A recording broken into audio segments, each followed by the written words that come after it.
campanha para a manutenção do nosso grupo. Participe acessando nosso site.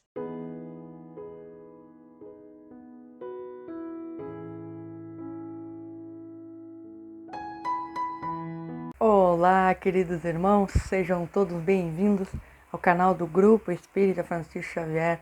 Com muita alegria recebê-los aqui no nosso canal para desfrutarmos dessas lindas mensagens e vem construir esses novos valores para o nosso espírito imortal.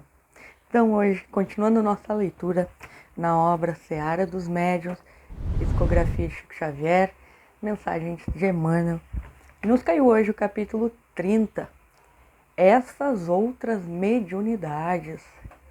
Olha só, a reunião pública de 29 de abril de 1960, nos trazendo o item 185 do livro dos médiuns. E claro, vamos recorrer a esta obra da codificação. E esse item 185 está no capítulo 16 da segunda parte, que nos traz dos médiuns especiais. Olha como é importante. Além das categorias de médiuns que acabamos de enumerar, isso está no capítulo anterior, no 25. Quem tiver oportunidade, leia esses dois capítulos que vai ajudar bastante a elucidar a questão da mediunidade. A mediunidade apresenta uma variedade infinita de matizes, que constituem os chamados médiuns especiais, dotados de aptidões particulares, ainda não definidas. Abstração feita das qualidades de conhecimento do espírito que se manifesta. A natureza das comunicações guarda sempre relação com a natureza do espírito e traz o cunho da sua elevação ou da sua inferioridade, de seu saber ou da sua ignorância. Mas, em igualdade de merecimento do ponto de vista hierárquico, há nele incontestavelmente uma propensão para se ocupar de uma coisa preferentemente a outra. Os espíritos batedores, por exemplo, jamais saem das manifestações físicas, e entre os que dão comunicações inteligentes, há espíritos poetas, músicos, desenhistas, moralistas, sábios, médicos, etc. Falamos dos espíritos de mediana categoria, por isso que, chegando a eles a um certo grau, as aptidões se confundem na mediunidade, se confundem na unidade da perfeição. Porém, de par com a aptidão do espírito, há a do médium, que é para o primeiro instrumento mais ou menos cômodo, mais ou menos flexível, e no qual descobre ele qualidades particulares que não podemos apreciar. Esse item, ele continua, ao longo do capítulo. Ele é um pouquinho extenso, mas eu acho que já dá para a gente conversar e alinhar com esta obra Seara dos Médiuns, que traz dentro do capítulo 30 essas outras mediunidades. Na expansão dos recursos medianímicos que te enriquecem a experiência, sobre as diretrizes dos benfeitores desencarnados, não te despreocupes das faculdades edificantes, suscetíveis de se vincularem à elevação e à melhoria dos companheiros na terra. Pronuncias a palavra preciosa que os emissários da cultura e da inteligência te levam à boca, impressionando auditórios atentos. Mas não negues o verbo da tolerância aos que te reclamam indulgência e carinho dentro de casa.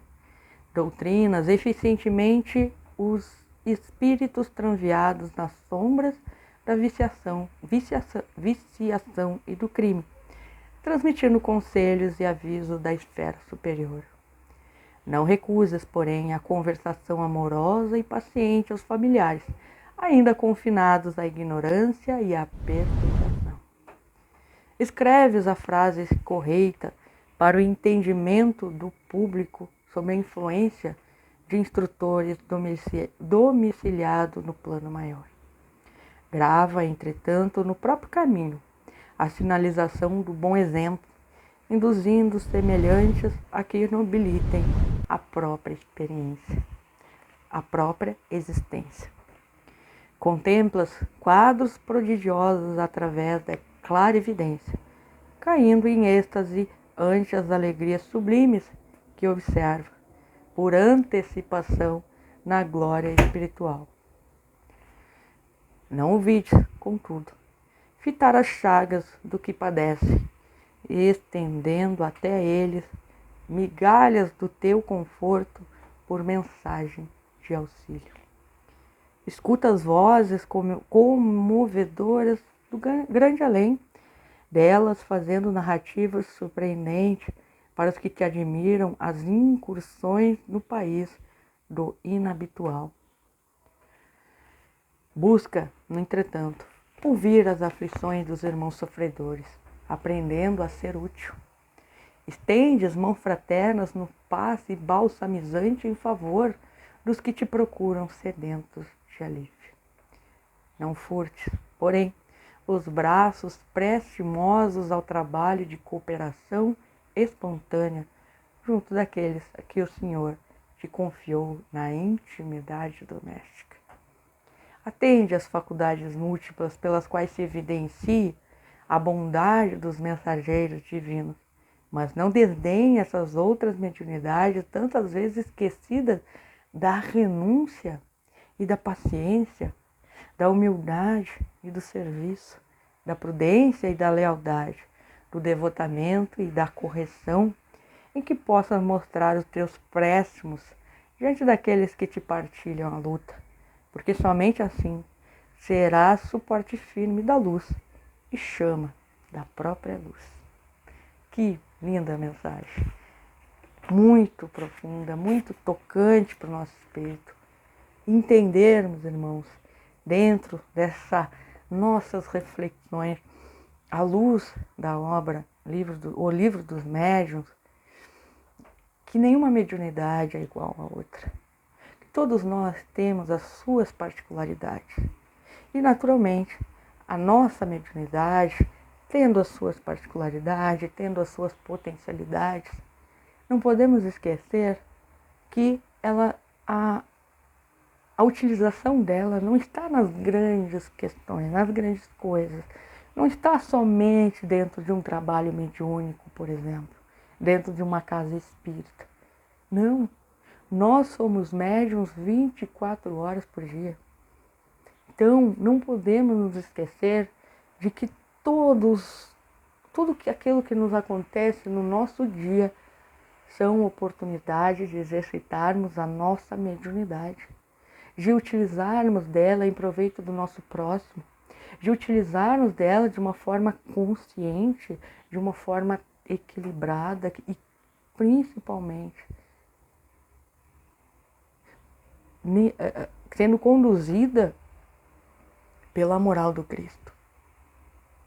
É óbvio que as coisas no mundo nos convidam muitas vezes a fazer o contrário, mas nós temos que estar atentos, porque nós somos médios e somos influenciados a todo instante pela espiritualidade, seja do lado bom, seja do lado ruim, mas todos eles vai depender do que nós nos sintonizarmos durante o nosso dia.